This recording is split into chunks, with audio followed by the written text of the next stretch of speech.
Masret Iruvin Daf Lamed, et nous commençons la page précédente, 5 lignes avant la fin, Amar Rabbi Yehuda Amar Shmuel. Toujours dans les dynimes du Hérouv, avec quoi on peut faire un Hérouv, quels aliments, quelle quantité d'aliments. Donc là, la Gemara continue, Amar Rabbi Yehuda au nom de Shmuel. Kol Shou Liftan, tout ce qui est Liftan, c'est-à-dire qui vient accompagner le pain. Kedele Cholbo, le chiour, nous savons si c'est du pain, le chiour c'est 2 séoudot, équivalent de 2 repas.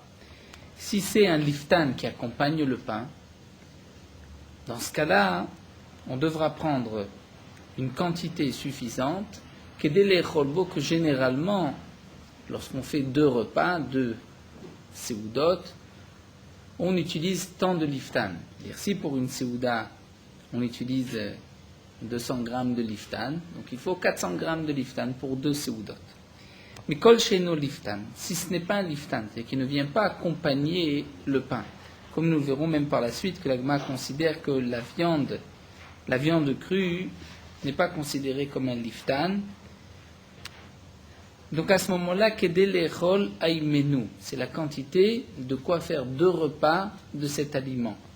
Donc lorsque c'est un aliment qui généralement vient accompagner le pain, le chiour, c'est combien on en a besoin pour accompagner le pain qu'on mange pour 2 repas. Si ce n'est pas un liftan, c'est-à-dire qui est mangé séparément, qui ne vient pas accompagner le pain, donc le chiour c'est de quoi en manger 2 séoudot, donc c'est une plus grande quantité. Bassar Rai nous dit la Gemara, de la viande crue, kedel echol aimenu, c'est de quoi en manger, 2 séoudot. Bassar tseli, si c'est de la viande grillée, là nous avons une marloquette. Rabba Amar kedel echol bo, Rabba nous dit c'est de quoi l'echol bo, c'est-à-dire ça accompagne le pain, donc de quoi en manger dans 2 séoudot avec du pain, donc une plus petite quantité que Rav Yosef qui va dire Rav Yosef ma kedel echol aimenu, de quoi en manger suffisamment pour 2 repas. Amar Rav Yosef, et Rav Yosef va apporter une preuve. Minamina, d'où est-ce que je sais que la viande grillée est considérée comme quelque chose qui n'accompagne pas le pain, mais qui se mange séparément? Puisque nous dit Rav Yosef, d'année par saé, c'est par saïm les Perses, achle tavhake belonama, manger tavhake, des morceaux de viande sans pain. Donc on voit que la viande peut être mangée sans pain. Amarle Abaye, mais Abaye lui pose la question suivante, ou par saé, averuba de Alma, est-ce que les Perses c'est la majorité du monde? Dire on ne va pas tenir compte que des Perses pour le monde entier. C'est vrai que les Perses ont ainsi l'habitude de manger, mais ça ne veut pas dire que le dîner est le même pour tout le monde. C'est-à-dire, en vérité, le chiour de Rabat est un plus petit chiour. C'est-à-dire qu'il y a des cholbo, de quoi manger, suffisamment de viande qui accompagne le pain. Rav Yosef nous dit c'est de quoi manger une quantité qu'on mange généralement pour 2 repas. Et Rav Yosef s'appuie sur les parsaé.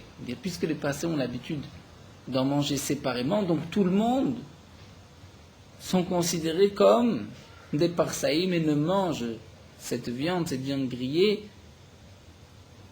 sans pain. Et donc il faut pour le hérouv une quantité de 2 séoudot.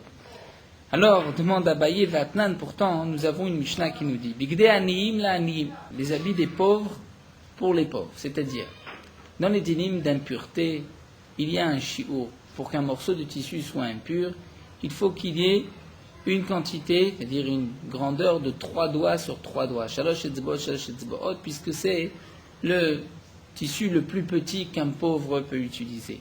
Pour le riche, c'est un autre shiur, c'est 3 tfachim sur un 3 tfachim, puisque le riche, lui, ne va pas utiliser un petit morceau de tissu de 3 doigts sur 3 doigts. Donc, bigde aniyim, nous dit la Mishnah, c'est-à-dire pour un pauvre, on tient compte de 3 doigts sur 3 doigts. Bigde asherim, les habits des riches, c'est-à-dire de 3 sur 3 tfachim sur 3 tfachim, peuvent donc recevoir la touma et devenir impurs, la asherim, pour les pauvres.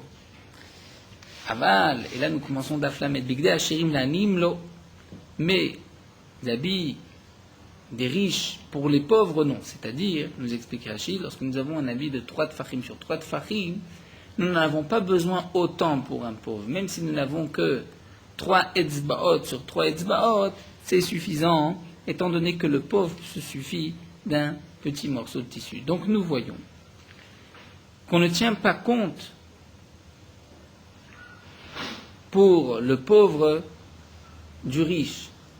Et on va être même parfois, donc plus mahmir, c'est-à-dire puisque pour le pauvre, lorsqu'il y a 3 etzbot, 3 doigts sur 3 doigts, c'est déjà, ça devient déjà impur.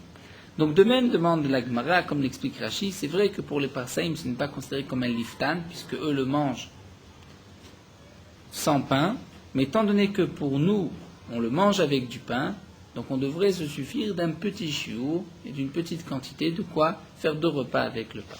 Peut-être qu'on voudrait répondre à cette question, il dira c'est-à-dire qu'en général, c'est vrai qu'on ne tient pas compte de ce qui est bon pour les parsaïm, pour les autres, ou les riches pour les pauvres, mais c'est toujours la khumra.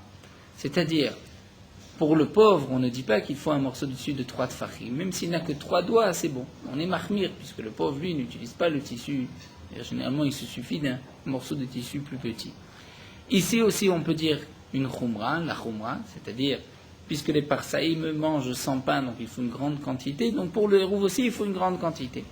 Ça aussi, la Gemara nous dit, ça ne va pas. Pourquoi va Tanya, Rabbi Shimon ben Lazar, Omer, Marvin, les cholev et les zaken, que des maisonneaux. Rabbi Shimon ben Lazar nous dit, le hérouv d'un homme malade et d'un vieillard, c'est que des maisonneaux, c'est-à-dire la quantité que lui peut manger. On ne tient pas compte de la quantité de ce qu'un homme, un jeune homme, mange, même pour le malade, ce qu'il va manger. C'est ça le hérouv.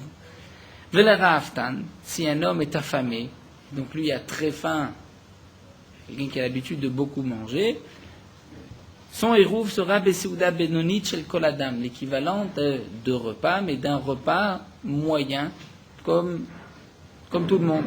C'est-à-dire, on voit qu'on est mekil, on ne tient pas compte de chaque personne, on tient compte. Donc, dans le cas du Raftan, on ne tient pas compte de lui, on va être mekil comme les autres, et pour le cholé, là, on voit que on va être plus indulgent, on n'est pas mahmir, on tient compte de ce que lui va manger, et non pas de ce que les gens ont l'habitude de manger.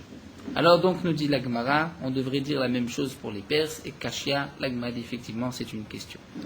Alors nous reprenons Miyamar Rabbi Shimon ben Lazar Achi, la Gemara nous a rapporté une braïta au nom de Rabbi Shimon ben Lazar, la Gemara s'étonne, est-ce que Rabbi Shimon ben Lazar a dit ainsi, Vatania, pourtant nous avons une braïta. Rabbi Shimon ben Lazar Omer, Og melech Bashan pitro kemeloo. Pour Og, melech Bashan, qui était un géant, la porte, c'est Kimlo, c'est-à-dire comme sa grandeur.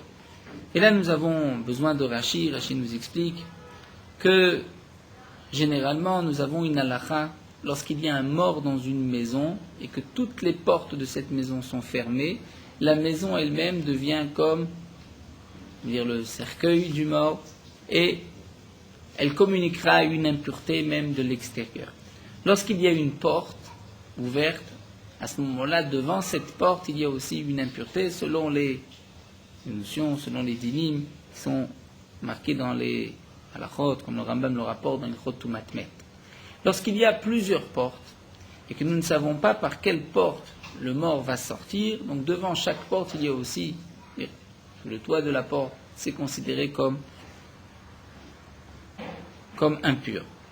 Lorsque un homme désigne il va sortir par cette porte, ou bien il y a une grande porte et les autres sont plus petites, à ce moment-là, on ne tient compte que de la grande porte ou de celle par laquelle il a décidé de faire sortir le mort. Et nous dit Rabbi Yochanan, Og melech Bashan, pardon, j'ai sauté une ligne, et nous dit Rabbi Shimon ben Lazar, Og melech Bashan, la porte pour le faire sortir, et pour considérer que toutes les autres portes de la maison n'ont pas d'impureté, c'est lorsque la porte par laquelle il va sortir, c'est qu'il y a la grandeur de faire sortir Og melech Bashan. Donc on voit qu'on tient compte de Og melech Bashan pour lui, mais on ne dit pas la majorité des gens, puisque généralement pour tout le monde, c'est une porte qui a une largeur de 4 tfachim. Donc là, on ne dira pas 4 tfachim, on dira la largeur. De quoi faire passer ce géant. Alors Abaye répond, Abaye nous dit, Atam, c'est évident, dit Abaye, puisque qu'est-ce qu'on peut faire là-bas? Doumé, Adme, Venafke, est-ce qu'on va couper en morceaux Og melech Bashan et le faire sortir? Si on a un géant, c'est lui qu'on va faire sortir. Donc on ne peut pas dire on tient compte de tout le monde et puis lui on va le couper en morceaux pour le faire sortir. Donc la Gemara nous a rapporté cet enseignement de Rabbi Shimon ben Elazar Et la Gemara continue. Est-ce que les Chachamim sont en machloket avec lui? Ou Pligé Rabbanan Rabbi Shimon Lazar, ou est-ce que les Chachamim sont en machloket ou pas? Tashma, la Gemara porte une braïta d'Amar Rabbi Yochanan, une memra, pardon, de Rabbi Yochanan ou de Rabbi Yochanan. Og Melech Habashan, Pitro Berba. Donc là, nous voyons que Rabbi Yochanan dit Og Melech Habashan, la porte par laquelle il va sortir, lorsqu'on désigne une porte, c'est 4 tfachim. Donc on voit que d'après a priori, les Chachamim, même Og Melech Habashan, pourra sortir par une porte de 4 tfachim. Donc on ne tient pas compte de la largeur de son corps, de la grandeur de son corps, mais de tout le monde en général, donc 4 tfachim. La Gemara répond, ce n'est pas encore une preuve, peut-être que les Chachamim sont d'accord avec Rabbi Shimon Lazar, mais peut-être qu'ici Atam dit Kaptachim Ktanim Tuva. Là-bas on parle dans le cas où il y a beaucoup de petites portes. Il y a une porte qui fait 4 fachim. Donc de toutes les manières, on va élargir la porte. Alors, quelle est la porte qu'on va élargir? Étant donné qu'on a une porte de 4 fachim, on considère que c'est cette porte-là qu'on va élargir. Et donc c'est pour cela que Rabbi Yochanan nous a dit, Rabashan, sa porte c'est Be'arba'a. Donc c'est ce que la Gemara explique. Atam di kaptachim ktanim tuva, il y a beaucoup de petites portes. Vikachada ve'arba'a, il y en a une qui fait 4 tfachim. Devadai kamarva bo kamarva. Donc c'est sûr que la porte qu'on va élargir, c'est celle-ci. Donc, puisque c'est cette porte qu'on va élargir, on considère que Og Melech Habashan va passer, le géant va passer par cette porte, on va le sortir par cette porte, et l'impureté ne se limite qu'à cette porte. Donc, nous revenons maintenant au dinim de Hérouv. La Gemara avait rapporté tous ces halachot, donc de Touma, d'Ashérim, Og Melech Habashan, puisque nous sommes partis sur le din de la viande grillée. Est-ce que la viande grillée est considérée comme accompagnant le pain, ou elle est mangée sans pain? Donc Rav Yosef avait apporté une preuve des Parsaïm, puisqu'eux avaient l'habitude de manger sans pain, donc on dira aussi que la viande grillée se mange sans pain, il faut une grosse quantité de quoi faire 2 repas. Donc la Gemara était restée sur une question, puisqu'effectivement, on ne devrait pas tenir compte de ce que les Parsaïs avaient l'habitude de faire pour tout le monde. La Gemara continue. On peut faire le hérouv avec de la viande crue. Shimi Bachia nous dit on peut faire le hérouv avec des œufs crus. Vekama, combien faut-il d'œufs? Amar Nachman bar Yitzchak, Sinai Amar, Sinai Midrashi, c'est un surnom sur Rav Yosef, qui était baki, il connaissait les tas de Mishneh et de Braithot, et comme Nagma le dit dans la fin de Maseret Orayot, fin de Maseret Brachot, c'est marqué sur le côté dans Rashi, que celui qui avait une connaissance encyclopédique est appelé le Sinaï, comme le mont Sinaï.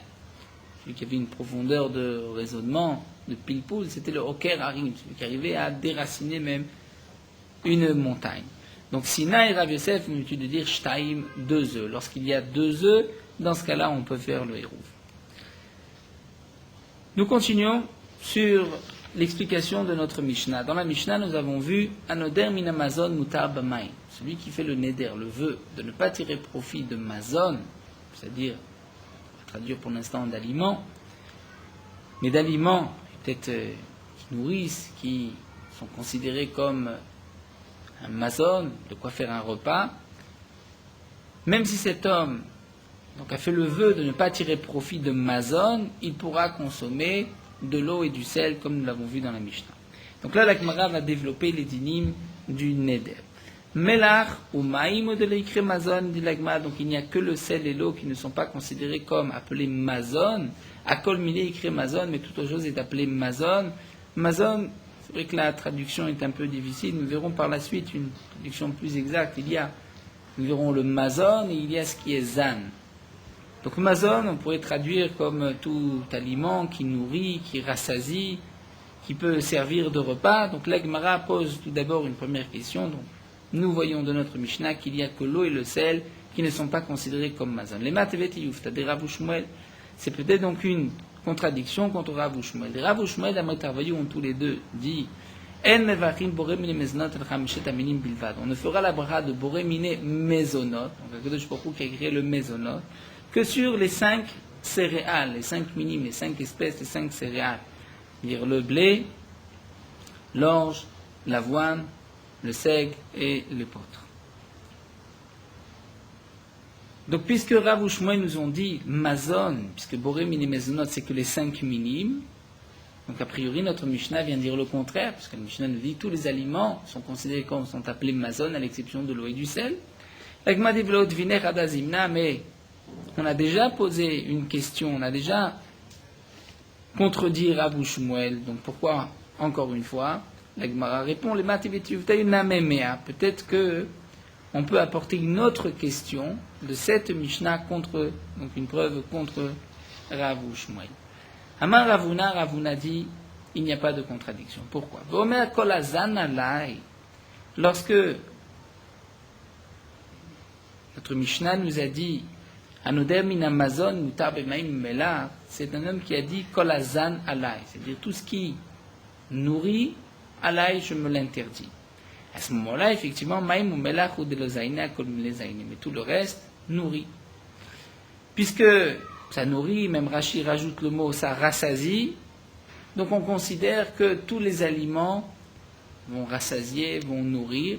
Mais il y a une autre notion que rajoute Rashi qui est appelée mazon. Mazon, c'est-à-dire ce qui est mis'at sa'id, c'est-à-dire on peut faire un repas. C'est un peu plus que masbiya, se rassasier, mais c'est de quoi faire un repas. Donc, nous reprenons. Dans notre Mishnah, celui qui fait noder, qui fait le vœu de ne pas tirer profit minamazon, ce n'est pas en vérité minamazon de ce que l'on peut faire un repas de ces aliments, mais de ce qui rassasie, de ce qui nourrit. À ce moment-là, c'est vrai que tous les aliments vont rassasier et nourrir, à l'exception de l'eau et du sel. Alors demande la Gemara Vamar, reprenons aussi que par rapport au digne de Rav Shmuel, vous réunissez mezonot, c'est-à-dire le mezonot sur lequel on peut fixer un repas, on peut faire une seouda, ce n'est que les 5 espèces. Vamar Rabbachana, demande la Gemara, pourtant Rabbachana a dit, lorsqu'on allait derrière, on était avec Rabbi Yochanan le Mechal Pera de Ginoussa pour aller manger des fruits de Ginoussa, nous dit Rashi, autour de la Kinneret. Et les fruits, là-bas, sont des fruits qui sont très doux, qui avinan très sucrés, qui avinan bemea, lorsqu'on était 100, avinan le kolchad vechad asara asara. On ramassait pour chacun d'entre nous 10 fruits. Qui avinan basara, lorsqu'on était 10, avinan le kolchada vechada mea mea. On ramassait 100 fruits pour chacun. Et 100 de ces fruits-là, pour contenir ces 100 fruits, il fallait un panier qui pouvait contenir 3 CA, une mesure de 3 CA.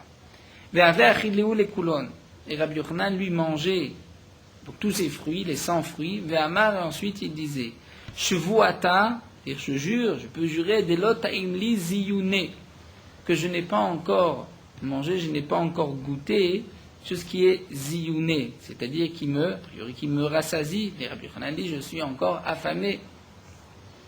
Donc, nous dit la Gemara, a priori c'est une contradiction sur ce que nous venons de voir. Nous avons dit que lorsqu'un homme dit azan, c'est-à-dire qu'il rassasie, tout rassasie à l'exception de l'eau et du sel. Et on voit que là, ces fruits n'ont pas pour autant rassasié Rabbi Yochanan. Alors la Gemara répond, il m'a maisonné. Et Rabbi Yochanan a dû dire, je n'ai pas mangé de maisonné, c'est-à-dire je n'ai pas fait de repas, pas une seouda. Mais, effectivement, il s'est peut-être rassasié de ce qu'il avait mangé. Amar Ravuna Marav, une autre halakha. Ravuna nous dit au nom de Rav, lorsqu'un homme fait un vœu, cette fois-ci ce vœu va se faire sous forme de serment, shvua, shelo ochel kikarzo. Un homme fait le serment de ne pas manger ce morceau de pain.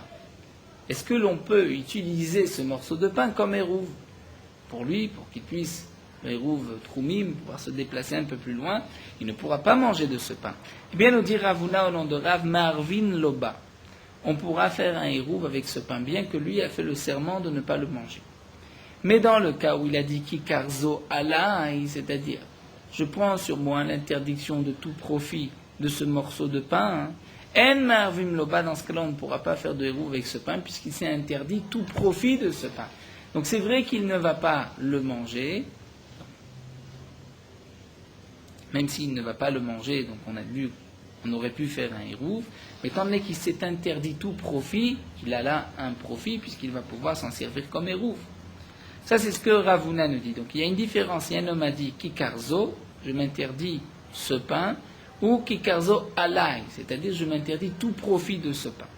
Mais tu la Gemara va objecter, c'est marqué un oder, mina kikar marvim loba, si un homme fait le vœu de ne pas manger, ou a priori peut-être de ne pas tirer profit de ce morceau de pain, marvim loba, on peut faire un hérouve avec. Maïlav, n'est-ce pas qu'on parle d'amar alay, même dans le cas où il a dit je m'interdis ce pain sur moi, c'est-à-dire tout profit de ce pain, et donc malgré tout on voit qu'il pourra l'utiliser comme hérouve. La Gemara répond l'eau.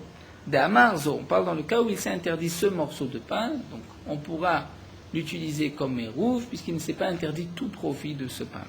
Achena même istabra, nous dit la Gemara, c'est même logique de dire ainsi, puisque des katanes, c'est fait à la suite de cette braïta, c'est marqué matai, dans quel cas bisman shamar shuva shelot amena, dans le cas où il a fait le serment de ne pas le goûter, de ne pas en manger. Avala maralai, donc la Gemara déduit, puisque la braïta continue et nous dit bisman, dans le cas où il a dit shuva shelot amena, que je ne vais pas en goûter, ça voudrait dire, et là c'est une déduction, enfin maralai, s'il a dit, je pense moi l'interdiction de ne pas tirer profit, donc ne pas avoir de profit de ce pain, donc là il s'est tout interdit. Donc n'est-ce pas qu'on dira qu'on ne pourra pas faire de héros. Donc on retrouve ce que nous a dit Ravuna, qu'il y a une différence, il y a un homme dit kikarzo ou kikarzo alay sur moi, puisque lorsqu'il s'interdit le pain, il s'interdit tout profit, donc même de faire un héros avec.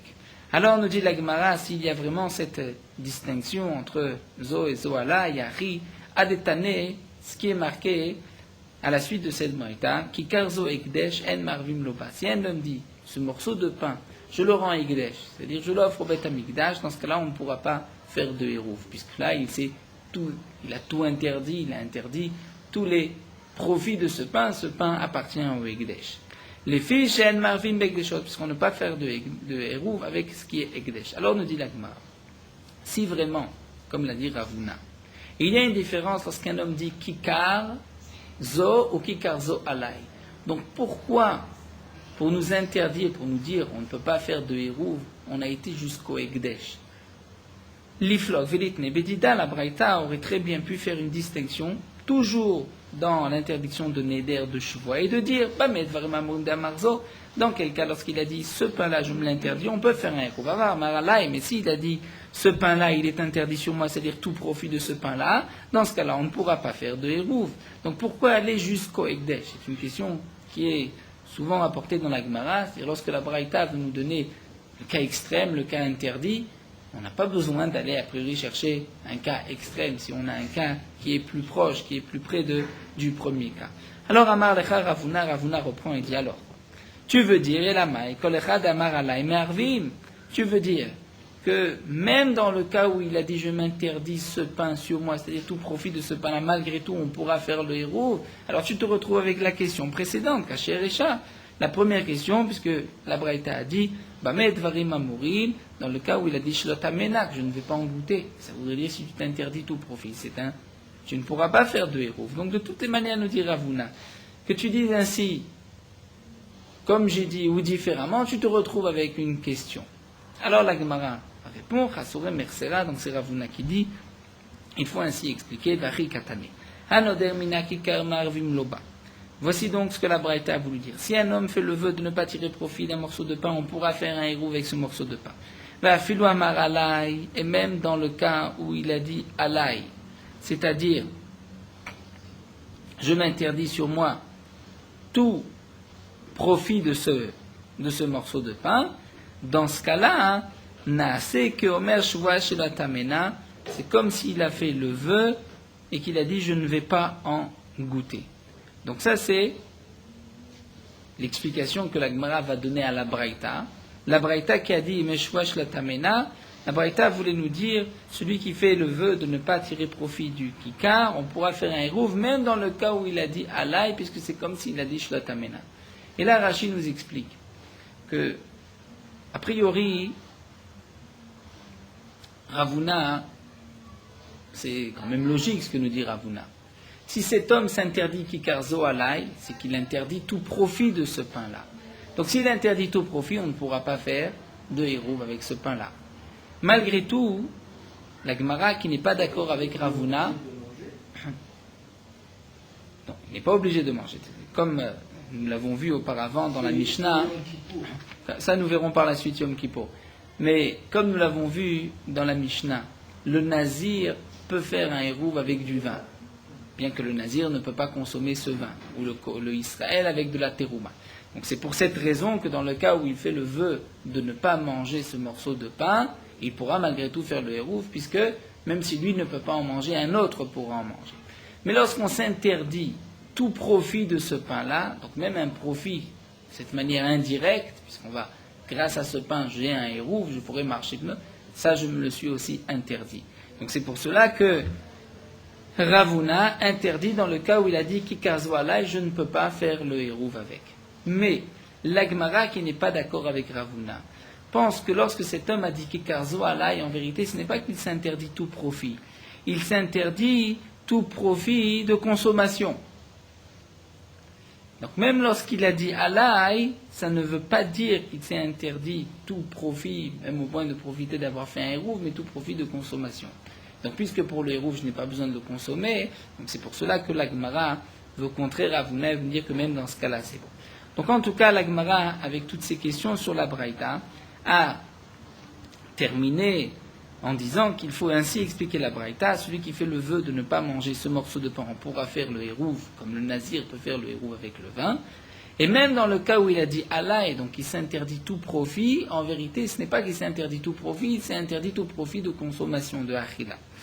Alors l'Agma nous dit, Mikol Makom Kashia le Ravuna, donc c'est ainsi nous avons une contradiction, puisque Ravuna a dit que lorsqu'un homme a dit voilà, on ne peut pas faire de hérouv, l'Agma répond Udamak Rablezer. Ravuna lui a dit comme Rablezer, et Taner Rablezer Omer, Shua Shelochal Kikarzo Marvim Loba. Rablezer a dit explicitement dans cette braïta, lorsqu'un homme fait le vœu de ne pas manger ce pain-là, on pourra faire le hérouv, mais lorsqu'il a dit Kikarzo alay, c'est-à-dire il s'interdit tout profit de ce pain, En Marvim Loba, on ne pourra pas faire à ce moment-là de hérouv, c'est exactement les paroles de Ravuna.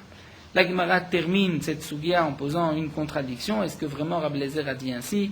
Même Rablezer arrive à Tania, pourtant nous avons une autre braïta où c'est marqué Zakla, la dame oser atzmo be'ochel ma'arvim loba. Lorsqu'un homme s'interdit de manger, on pourra faire un hérouv avec.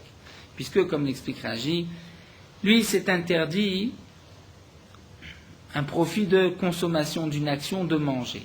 Donc là, puisqu'il ne mange pas, et c'est un profit qui vient de lui-même, puisque lorsqu'il a posé ce hérouv, il pourra donc ensuite se déplacer pendant Shabbat, donc on pourra utiliser ce hérouv. Mais dans le cas où Ochel anesar lo la adam, un Ochel qui est interdit à l'homme, comme par exemple, nous dit Rashi, un homme fait le vœu de ne pas tirer profit de tout ce morceau de pain, où il fait un serment, il dit une chevoie, je ne vais pas tirer profit de ce pain-là.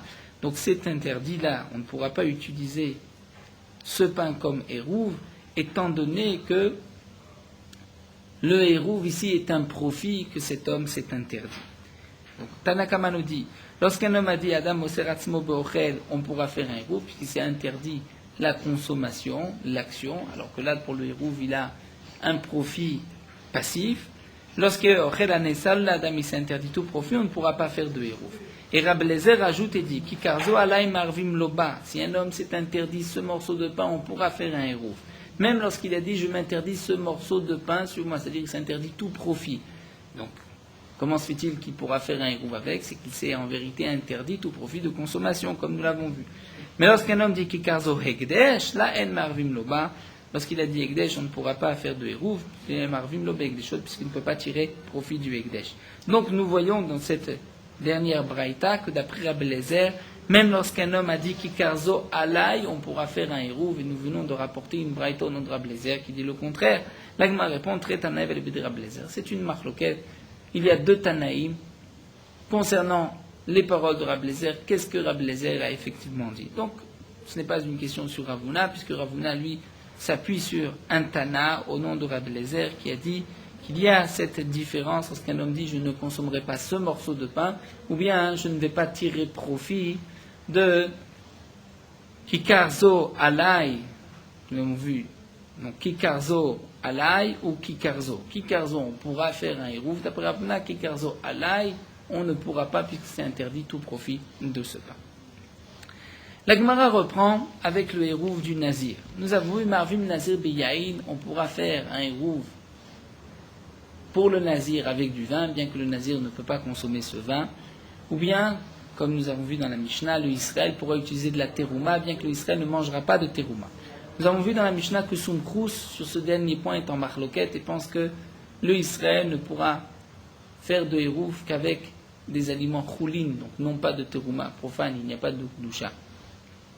Puisque le Israël ne peut pas manger de terouma. Nous verrons par la suite pourquoi Soumkrous n'est pas en marloquette aussi sur le nazir.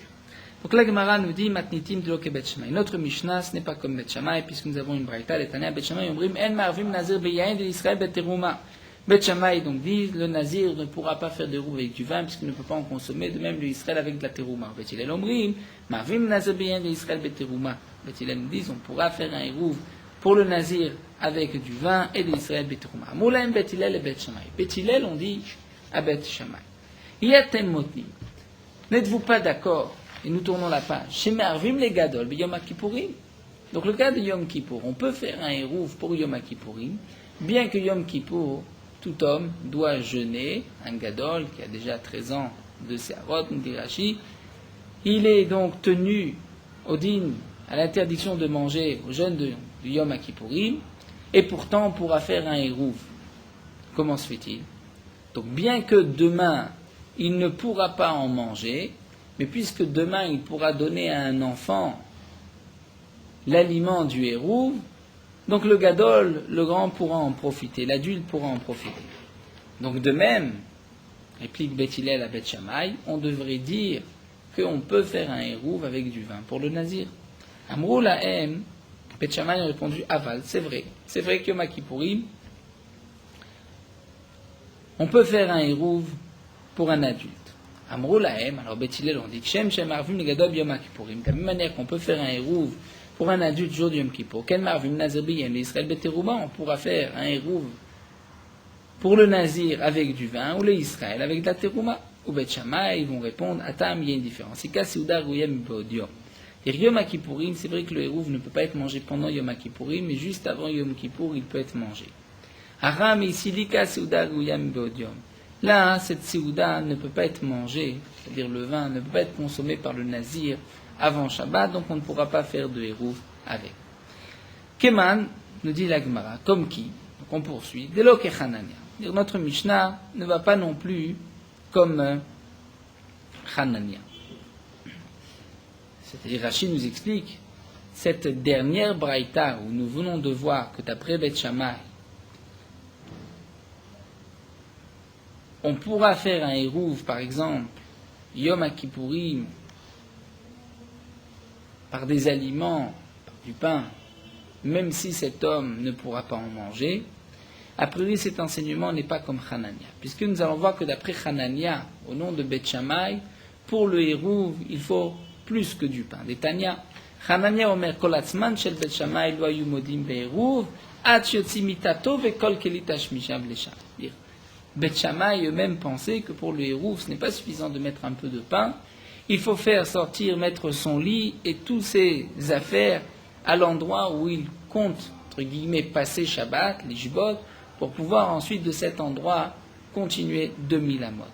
Alors que nous venons de voir dans cette braïta qu'à priori les Bet Shammai sont d'accord qu'on pourrait faire un hérouv avec du pain pour un d'Israël ou Yom Kippourim, même pour celui qui jeûnera. Donc, toute la marloquette entre Bet Shammai et Bet Hillel, c'est pour le nazir qui ne peut pas consommer le vin. Et donc, nous dit la Gemara, ce n'est pas comme Hanania, puisque d'après Hanania, pour Bet Shammai, il faut sortir toutes ses affaires. Alors, la Gemara continue, Keman Nazla de Tanya, comme qui va cette dernière braïta, c'est marqué Irev Bashrorim. Si un homme a fait son hérouv alors qu'il était habillé de noir, donc il a été, nous dit Rashi, il s'est assis à la limite des 2000 amot. Ensuite, il rentre chez lui. Donc là, il n'a pas fait un hérouv avec des aliments. Il a été s'asseoir à l'entrée de Shabbat à 2000 amot de la ville. Donc c'est là-bas qu'on considère qu'il passe Shabbat. Ensuite, il rentre chez lui et sa maison. Eh bien, le lendemain, il pourra partir de chez lui et donc dépasser le trou et aller jusqu'à 2000 amot de l'endroit où il était à l'entrée de Shabbat. Mais, nous dit la Braïta, lo yetse belevenim, il ne pourra pas sortir avec des habits blancs.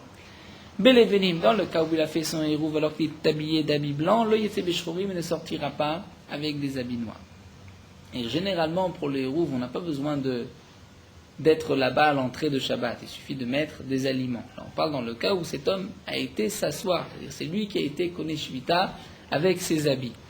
Donc on voit que s'il a fait avec des habits noirs, il ne pourra pas sortir avec des habits blancs. Avec des habits blancs, il ne sortira pas avec des habits noirs. Keman, comme qui Amar Nachman bar Yitzhak Hananiaï Valibad de Bet Shammai. C'est d'après Hanania au nom de Bet Shammai. Alors on nous dit la Gemara, mais d'après Hanania, Bishourim de Yitzhak Belevenim Yetze, d'après Hanania, mais même avec ses habits blancs, dans le cas où il a été à l'entrée de Shabbat avec des habits blancs, donc lorsqu'il rentre chez lui, qu'ensuite il veut se déplacer au-delà des 2000 amotes de la ville, considérant qu'il a un hérouv, puisqu'il a passé Shabbat avant, à l'entrée de Shabbat, il était au bout des 2000 amotes au Troum. Donc ça voudrait dire qu'il peut sortir avec des habits blancs, et pourtant, nous venons de voir au nom de Hanania, d'après Bet Shammai, il faut sortir son lit et ses habits, toutes ses affaires. Arika Amar, donc là la Gemara reprend et dit, voici ce qu'il a voulu dire. Il rêve balevenim v'utzrach leshchorim. Dire dans le cas où il a fait un hérouv avec des habits blancs et qu'il a eu besoin par la suite d'habits noirs, dans ce cas-là, av belevenim lo yatsa. Même avec des habits blancs, il ne pourra pas sortir. Keman, Nachman Metzrak Hananiaï Falibet de Bet Shammai, d'après Hanel nom Bet Shammai, qui dit qu'il faut qu'il sorte toutes ses affaires. Et pour qu'il y ait un troum, on se dit qu'il y a un hérouv troumim, il faut même aller mettre son lit et toutes ses affaires pour considérer qu'il a passé là-bas Shabbat et qu'ensuite il puisse se déplacer 2000 amot au-delà. Nous allons continuer avec Sumkrus Amar Bechulin. Donc nous avons vu que d'après Sumkrus, le Israël ne pourra pas utiliser de terouma, mais le nazir pourra utiliser du vin. Demande la Gemara, Vilu nazir bien le palik, sur le nazir, Sumkrus n'est pas en marloquette, maïtama pour quelle raison? La Gemara répond, Efshad emichil la naziruta. Le nazir a la possibilité de changer d'avis, de faire atarat nedarim, d'aller chez Zarav, comme nous dit Rashi avec un pétard, de dire Adata de Achi, je ne voulais pas devenir nazir, et donc il pourra consommer ce vin-là, c'est pour cela qu'on lui permet de faire un hérouv avec le vin. Et Achi demande à Gma, mais c'est ainsi, Troumaname, comment se fait-il que d'après Sumkrus, un Israël ne peut pas faire de hérouv avec de la terouma? C'est vrai que cet homme-là, sur sa récolte, a fait le prélèvement de terouma. Mais Efshar de Mitchelalea, il a aussi la possibilité de faire Atarat Minarim, c'est-à-dire de She'ela dans terouma, de changer d'avis. Et comme nous avons une règle, nous dit Rashi, que Ekdesh Betaout Loshme Ekdesh, donc à ce moment-là, même la terouma, c'est-à-dire cette récolte, partie de la récolte qu'il a rendue terouma, va changer de statut, redeviendra Tevel. Alors on dit l'Agma, c'est vrai qu'elle redeviendra Tevel, mais Imichel Adraletivla, avec du Tevel, on ne peut pas faire Rouvin, puisqu'on ne peut pas consommer cette récolte tant qu'on n'a pas fait de prélèvement.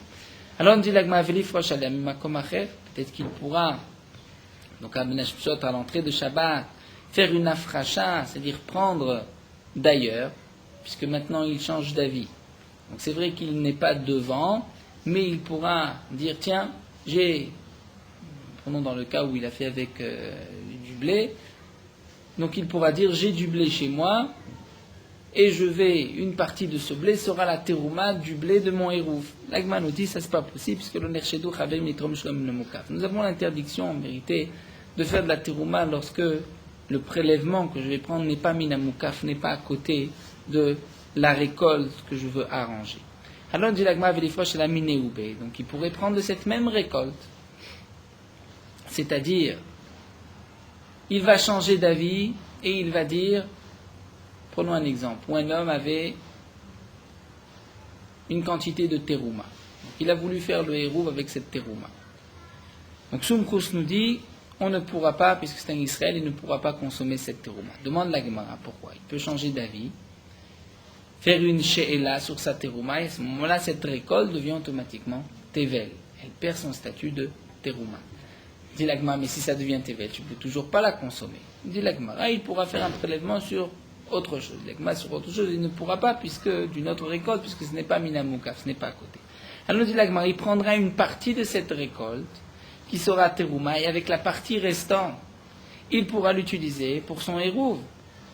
La Gemara répond, ce n'est pas possible de l'être bashur. On parle dans le cas où il avait exactement la quantité du héros. Prenons par exemple, il avait, on peut dire, du pain, 2 pains de terouma, et ces pains c'était l'équivalent de 2 séoudot. Si maintenant il rend ce pain tevel, et qu'ensuite il vient reprendre de la terouma une partie de ce pain, il ne lui reste plus 2 séoudot de choulin. Nous dit l'agma Omaï Paska. Qui t'a dit, pourquoi as-tu décidé qu'on ne parle que dans un cas où il n'a pas par la suite suffisamment pour son hérouv? Tu viens dire que dans ce cas-là, Soumprous est en marloquette, puisqu'on ne parle que dans le cas où il n'y a pas plus pour prendre de la terouma de ce hérouv. Alors la Gemara reprend et dit la Soumprous, ça va les Karabanan. En vérité, Soumprous pense comme les Chachamim, d'Amri, Kodavar, Shumishum, Shuvot, Yazvala, Benash Mashor. C'est-à-dire, nous avons l'interdiction de faire les prélèvements de terouma au moment de Ben Hashmashot. Au moment de Ben Hashmashot, c'est-à-dire au moment de l'entrée de Shabbat, c'est là où le hérouv est décisif. C'est à ce moment-là qu'on considère qu'il y a un hérouv. Et si je suis Koné Shvita, je pourrais ensuite, pendant Shabbat, dépasser le troum. Grâce à ce hérouv, mais bien, Soumkous pense qu'on ne pourra pas faire ce prélèvement pendant Shabbat, au moment même de Ben Hashmashot. Et donc, puisqu'on ne pourra pas le faire au moment de Ben Hashmashot, on ne peut pas dire qu'il va changer d'avis et que cette terouma redeviendra tevel et qu'ensuite il va faire ce prélèvement, puisque pendant Ben Hashmashot, il ne pourra pas. Alors la Gemara Min Keman Nazla Adetnan, comme qui va cette Mishnah, c'est marqué Yesh Amrou, certains ont dit Akol Efimashu Adam. Tout dépend, c'est-à-dire il y a certaines choses, Yesh Amrou, c'est-à-dire il y a certaines choses sur lesquelles on a dit, tout dépend du shiur de l'homme. C'est-à-dire, par exemple, Melo Kumsom Mincha. Nous savons que les Kohanim devaient prendre une pleine poignée des offrandes pour brûler sur le Mizbeach. Le Kometz, c'est la poignée, ce que le Kohen peut faire rentrer dans sa main. Tout dépend de la grandeur du Kohen. Un grand Kohen ou un petit Kohen, ce qu'il peut prendre dans sa main, c'est ce qui est appelé la Kmitza.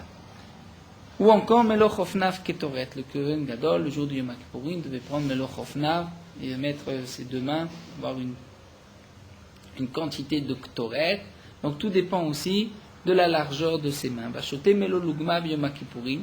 L'interdiction de boire Yom Kippourim, c'est Melo Lugmav, on va dire une pleine Lugmav de remplir sa bouche. Là aussi, ça dépend de chacun. Ou Bemazon, Shte Seudot le Hérouv. Donc là, la Mishnah termine. Concernant le mazon du hérouv, les 2 repas, ça dépend aussi de chacun. Keman, comme qui Amaravzera, Soumchousi, c'est comme Soumchous d'Amar, Maïde Chazele Bainan. Soumchous a dit, ce qui est bon pour toi, c'est avec cela que tu pourras faire le hérouv. Donc de la même manière qu'on ne peut pas faire la hérouv, on ne peut pas faire de hérouv avec de la terouma pour un Israël puisqu'il ne peut pas en consommer. Donc c'est ce que Soumprous a voulu dire dans cette Mishnah, le hérouf, tout dépend de chacun, de ce qu'il peut manger. Alors l'Agma nous dit, les mapliged de Rabbi Shimon ben Lazar, peut-être qu'il est aussi en marquette sur Rabbi Shimon ben Lazar, des tanner Rabbi Shimon ben Lazar Omer, marvim les cholev et les zaken, qui des maisonneaux. Shimon ben Lazar a dit, on fera le hérouf pour un malade ou pour un vieillard, qui des maisonneaux, selon ce que lui peut manger. Velera aftan, et si un homme est affamé, mange beaucoup, besiouda benonit shel kol adam, il pourra faire son hérouv, non pas avec la quantité que lui a besoin de manger, mais ce que généralement les gens ont l'habitude de manger. Et donc, puisqu'on voit de cette dernière braïta de Rabbi Shimon ben Lazar, qu'un homme affamé, on ne tient pas compte de ce que lui va manger, mais de ce que généralement les gens ont l'habitude de manger. Alors l'Agma répond, Tirgumua, en vérité, ce qu'a voulu dire auparavant Soumprous dans la première Mishnah, tout dépend de l'homme, c'est concernant le cholev et zaken, le malade, le vieillard. Lui, effectivement, pour le malade, on tiendra compte de ces 2 repas que lui peut manger. Aval raftan, mais pour le raftan, un homme qui est affamé, donc lui, on ne tiendra pas compte de ce que lui peut manger, mais batla d'atoïsel koladam, c'est-à-dire on ne tient pas compte de lui, on annule sa déa, ce que lui, son habitude par rapport à tout homme, et on devra prendre de quoi le repas, de quoi nourrir un homme en général, de quoi faire 2 repas. Nous terminons juste avec le dîme du Kohen Bebet Apras que nous avons vu dans la Mishnah. Donc nous avons vu à la fin de la première Mishnah du Pérec qu'on pourra même mettre le hérouv dans un bête à pras pour un Kohen. Donc le Kohen n'a pas le droit de se rendre impur de l'impureté des morts. Un bête à pras était un endroit où il y avait une tombe, un kever. Le champ a été labouré, donc peut-être les os sont éparpillés. Malgré tout, on voit qu'on pourra mettre pour un Kohen son hérouv dans le bête à pras, bien qu'il n'a pas le droit de rentrer dans le bête à pras et de manger son hérouv. L'Agma nous explique et pour quelle raison, d'Amar Abuda Marshmoué, puisque l'interdiction du bête à pras n'est qu'une interdiction midérabanan, comme nous allons le voir, puisque les Khamim ont même permis, Menapé Achadam bête à pras, un homme a le droit de souffler dans le bête à pras et de marcher. On dira un Kohen, un Nazir. Pour quelle raison nous explique Rashi? Dire toute l'interdiction du bête à pras, c'est peut-être qu'il y a des os. Atzamot belo basar, lorsqu'il n'y a pas de chair, juste des os, nous dit Rashi, il n'y a pas d'impureté de Oel lorsque on passe au-dessus, mais simplement l'impureté si on l'a touché, on a été messite, on l'a déplacé. Donc, nous dit Rashi, lorsqu'un homme va se mettre à quatre pattes, donc les gros os, il va les voir, donc il ne va pas les toucher, et les tout petits os, donc en soufflant, il va pouvoir les faire bouger, les faire disparaître. Et donc lui ne va pas les toucher avec ses pieds. Donc il pourra ainsi traverser un bête à pras, puisque ce n'est qu'une interdiction midérabanan, puisque c'est un safek qui interdit midérabanan. Ou encore Abuda Barami Mishmid Rabuda Amar bête à pras shenidash taor, un bête à pras qui a été piétiné, taor on considère qu'il est pur, c'est-à-dire ensuite un Kohen pourra passer. Pour quelle raison nous explique Rashi? Puisque comme il a été piétiné, donc certainement que les os se sont brisés, il ne reste pas le volume qui s'aura comme un grain d'orge d'eau de ces os, et donc il n'y a pas d'impureté. Donc la Gemara nous explique comment se fait-il qu'on pourra mettre un hérouv pour un Kohen dans un bête à pras, puisque, comme Rachid l'avait expliqué au départ, puisque ce n'est qu'une interdiction sfeka de Rabbanan, et qu'on a la possibilité de rentrer en soufflant dans le bête à pras, donc c'est pour cela que les Khamim ont permis de mettre le hérouv pour le Kohen dans le bête à pras. Nous allons nous arrêter ici, et on terminera le dernier point de la Mishnah.